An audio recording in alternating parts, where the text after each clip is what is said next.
বন্ধুরা বন্ধুরা আজকে আমি এতটা নিচে চলে এসেছি, পাহাড়ের একদম তলদেশ এবং খুবই দুর্গম, এতটা দুর্গম যা আপনারা এই ভিডিওর প্রান্তে প্রান্তে দেখতে পারবেন। এবং গাছের যে পরিধি, কি পরিমাণ মূল্যবান গাছ কিভাবে অমূল্য কিন্তু মূল্যহীন হয়ে রয়েছে, যা এই ভিডিওতে পর্যবেক্ষণ করতে পারবেন। দেখুন, দেরি না করে আমি আপনাদেরকে দেখানোর চেষ্টা করতেছি।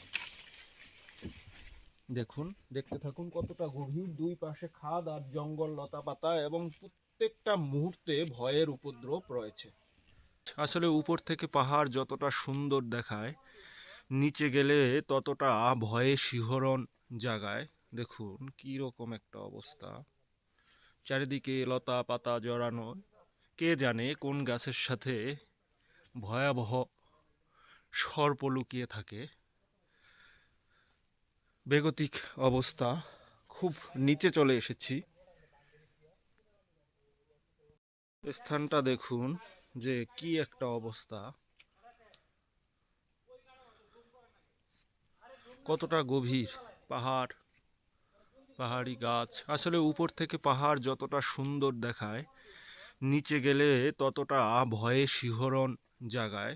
দেখুন কি রকম একটা অবস্থা, পাহাড়ের নিচে উপরে এত এত গাছ, অমূল্য কিন্তু মূল্যহীন।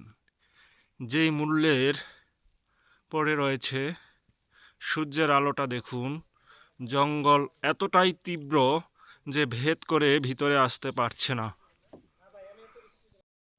কি বলবো, বাংলার পাহাড়ি ভূমিতে এত এত গাছ আছে যে যে চাইলেও এই গাছগুলো কাট করে সমতলে নেওয়া সম্ভব হয় না। দেখুন কতটা নিচে, পাহাড়ের গভীর থেকে গভীর জঙ্গল, এবং গাছগুলো অমূল্য সম্পদের মতো পড়ে রয়েছে। শুধুমাত্র জ্বালানি ছাড়া অন্য কাজে ব্যবহার করা যাচ্ছে না, অথচ অনেক দামি দামি গাছ পড়ে আছে গভীর অরণ্য, বেত। আসলে রাস্তাঘাটের সুবিধা না থাকলে আপনি চাইলেও অনেক মূল্যবান জিনিস বয়ে নিয়ে যাওয়া যায় না। দেখুন কতটা গভীর জঙ্গলের মধ্যে এসে গাছ, বেতের সেই যেই বিখ্যাত লাঠি, যা দেখলে সকলের চোখ জুড়িয়ে যায়। আদতে গাছটার কাটা দেখলেই বোঝা যায় যে এর অবস্থা কতটা ভয়াবহ। বিশাল বিশাল কাটা এবং খুবই সুচালো, খুব সুন্দর বেত গাছ।